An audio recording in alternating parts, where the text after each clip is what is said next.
Alright, so I guess I wanted to have a bit of a ramble. I mean, as a general note, I find my thoughts to be more free associating and less academically structured lately. So that's kind of just how I'm going to be talking. But I have been thinking a lot lately about frailty versus grit. My thoughts are spinning off of some interactions I had with some liberal women friends of mine recently. That one of the many liberal traps that I think are set up for women. One of them is this idea that if each person really zeroes in on our own sensitivities and particularities and really develop a lack of tolerance for discomfort, that will somehow lead to, I don't know, some kind of liberally constructed idea of freedom. Maybe equality or fucking, I don't know. It's not really articulated, but doing this whole, oh, I'm triggered thing. Because that's basically kind of what happened with a couple of these women that I, on separate occasions too. Just to give you a general idea of what happened was, I'm hanging out with them, we're having a good time, we're joking around, everything's cool. A particular topic or common phrase is brought up, or I bring it up, and my friend very overtly state, oh, I'm so triggered by that. And then there's sort of like this pause, like there's this weird expectation gap put there, like there's a certain response they're expecting from me. And I don't know exactly what the response they're looking for, but whatever response they're looking for, I'm probably thoroughly disinclined to give such a response to that. But it's this is a pattern that probably a lot of us are familiar with. We experience it mostly online, I think. But this is something that, like, having experienced actually in person, I'm seeing more of the significance of it, the political significance of it for women. When things just happen online, sometimes it's hard to gauge how much of that stuff is actually influencing the real daily thinking of real people, So here, having experienced it directly with these women, it really has got me thinking. But so what happens with this pattern is they say, oh, I'm so triggered. And then there's like this pause, like they expect you to have a certain kind of response. In both situations, I didn't really respond, I didn't really have much of a reaction, like positively or negatively. I kind of just was like, oh, okay. And then just like continued on whatever I was talking about. I'm perfectly comfortable with my response.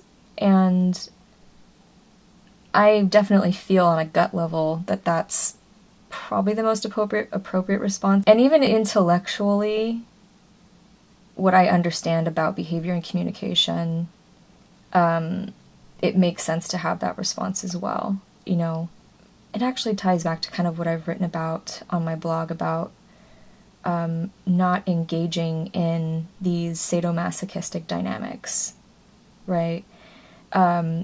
When someone says, oh, I'm so triggered, they're kind of evoking, again, these sadomasochistic dynamics that say like, oh, I'm a victim, you've hurt me, but then I'm also, at the same time, the authority punisher that's demanding an apology or demanding you to self-reproach. And then, if you self-reproach appropriately or to their liking, then then they can also be the savior and be like, oh, you're so forgiven or whatever. You know, it's very religious. And I say that as someone, I wasn't raised religious at all, or I shouldn't say at all, because I did grow up in patriarchy, which is a religion. But I wasn't raised like explicitly like Christian or anything, you know. But I can see this same pattern that you have. Liberal thinking is still, it's so not really all that different from conservative thinking.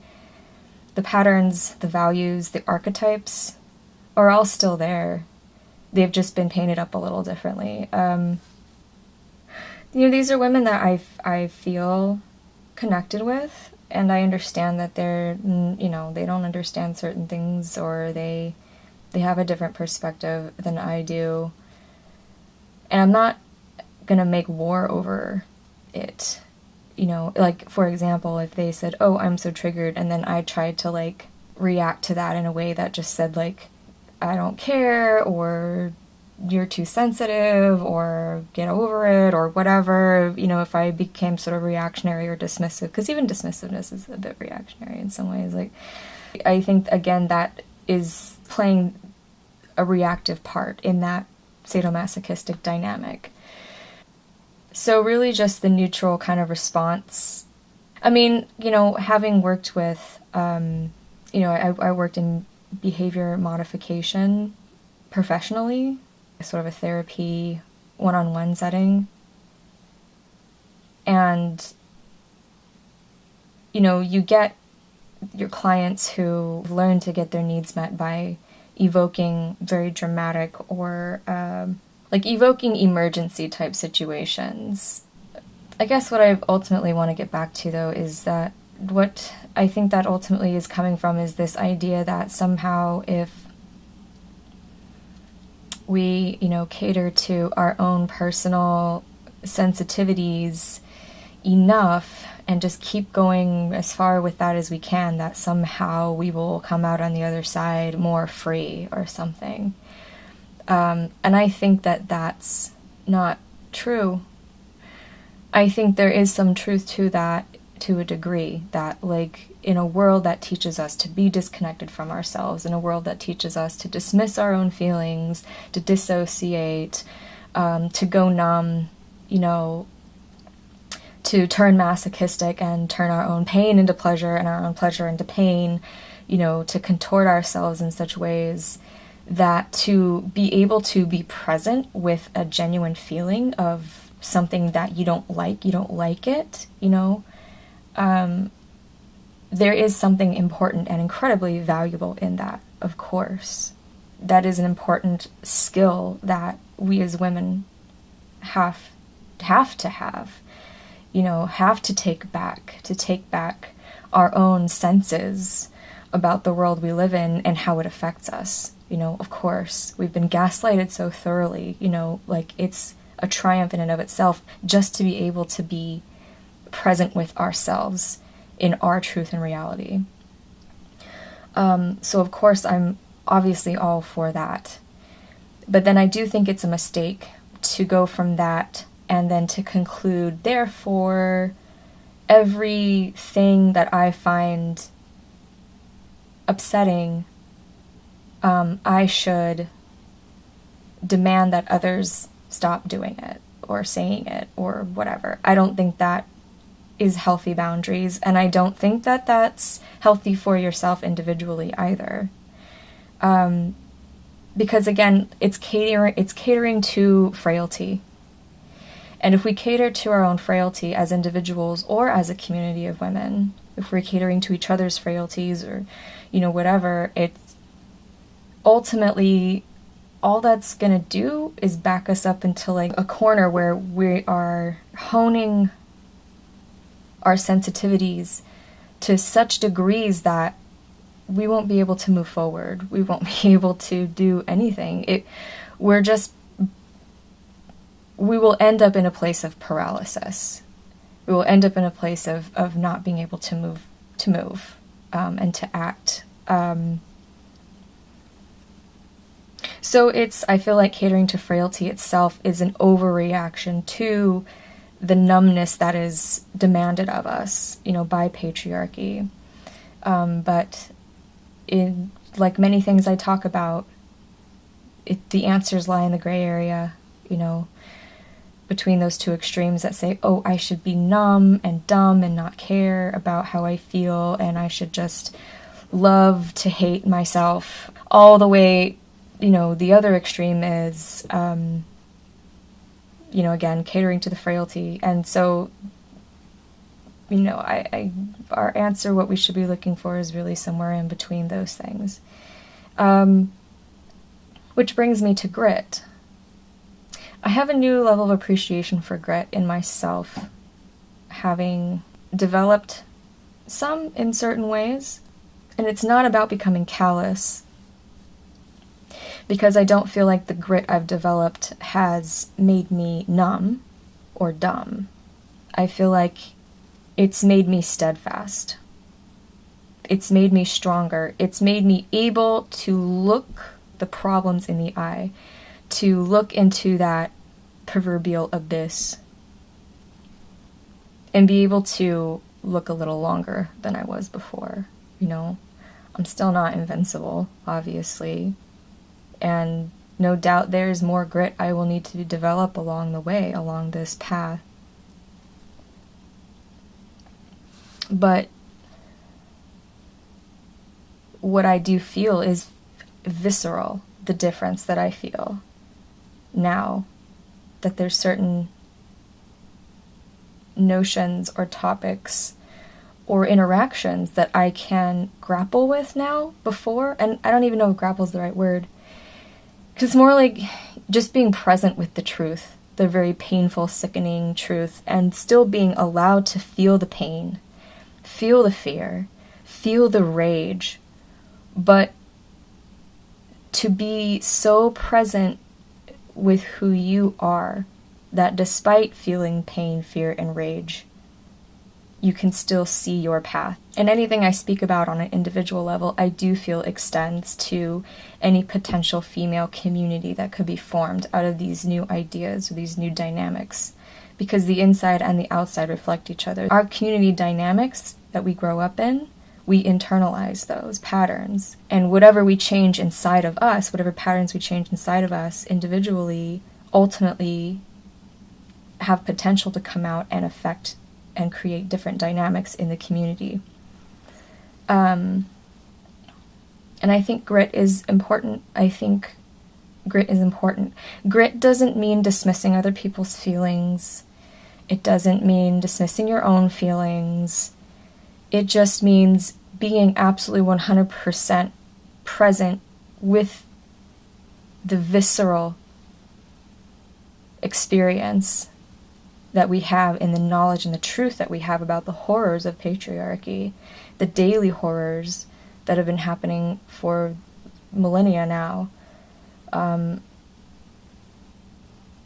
being able to not get spooked. Mary Daly talks about getting spooked, how men spook us. There's a lot of things that men do to stop us from spinning, from moving forward, from taking action. And spooking is one of them. Her definition of that is the fabrication of confusion, disorientation, self-alienation, and psychic numbing in women through the tactics of sadosublimination.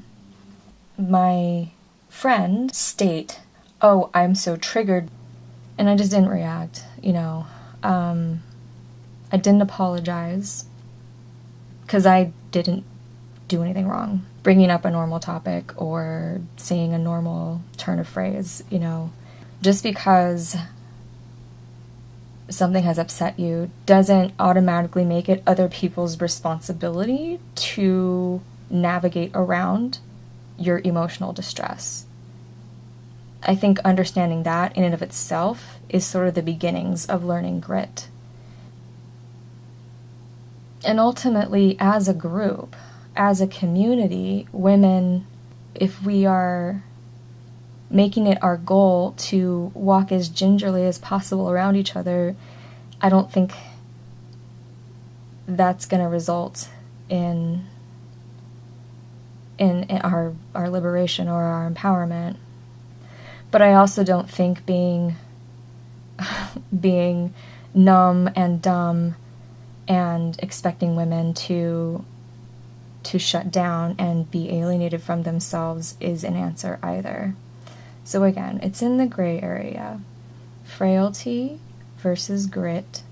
Grit, I would say, is in the gray area, right? On one end of the spectrum, you have frailty. On the other end, you have being numb and dumb, being spooked, right? Being dismembered, within yourself. So grit lies somewhere in between there. Grit is the substance that we need in order to find our way in that gray area between those two extremes. Grit is not indifference. Indifference is a sort of giving up. Whereas grit involves a certain type of letting go, but not giving up. Definitely not giving up. There's certain things you let go of that free you up to move forward towards what we're actually moving towards here, our own liberation, and yeah, that's a very different thing. But it can feel almost like indifference in that, well, it just gives you perspective. Like, you just sort of don't get hung up on the little things. Kind of like I said, where I had a friend who, like, when my friends decided to be like, I'm so triggered, and like try and get that whole sadomasochistic dynamic going, and expecting me to self-flagellate and self-reproach for my sins or whatever, transgressing someone else's emotional frailty, I didn't, it's not that I didn't care. It's not that I didn't care about my friend's feelings. But I didn't care about the consequences that I might face if I don't give in to the dynamic. That's what it is. That's what the grit got me, right? It put me in a place where I didn't care if my friends decided to stop being friends with me because I said blah blah or whatever to them, something that wasn't actually like anything mean or hurtful. It was sort of, and that's what I mean by it was a willingness to let go. It was the willingness for me to let go of that potential connection, in that moment. And it allowed me to stay and maintain a gray area, to not get caught up in that sadomasochistic dynamic that wants to make you run from one extreme to the other, flippity-floppity back and forth. The grit allowed me to not care about the potential consequences I could face for not following the pattern. If they had decided to call me this or tell me I'm a that or whatever, what other kinds of judgments or whatever might come with that. My grit allowed me to not care about those consequences. And I feel like it allowed an opportunity for my friends to experience the not sadomasochistic pattern, right? They got to experience that gray area with me, whether they realized it or not. I didn't tell them I didn't care, but I also didn't coddle and swaddle them and apologize either, and I continued to have, a normal, considerate, heartfelt conversation with them on other topics after these little, I'm so triggered incidences happened. And so maybe that will click with them at some point, or maybe it won't. But even if it doesn't, it was important to happen because that's what I'm about. That's where I'm at to not affirm sadomasochistic patterning in my life and in my relationships. To not welcome that into the dynamic that I'm looking for, you know? Yeah, so that's what grit allowed me to do in that moment. It's not easy. It is painful. But I don't think the pain itself is noble. That's masochistic thinking. We have to be careful of that too. I don't think that suffering is noble. I think that suffering is unavoidable in some ways and necessary for us to work through, but the pain itself is not noble. That's a trap. That's another thinking type of trap that will put you into a frozen, dissociated state and stop you as a woman from moving forward towards liberation, wherever that may actually be.